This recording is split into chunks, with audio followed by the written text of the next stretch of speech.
Hey friends, if you wish to install the .NET Framework 3.5 on your Windows computer, then please watch this video. I will guide you through the process. So, all you need to do is search for it in the Bing or Google search bar, either of them.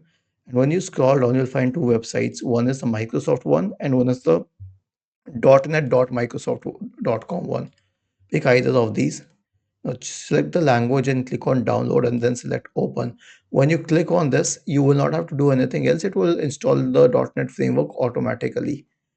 Now, as for the .NET framework website, you will have to scroll down and select the offline installer, not the web installer, but the offline installer. Click on runtime and then it will download it. Click on open and it will automatically install the .NET framework in a few seconds.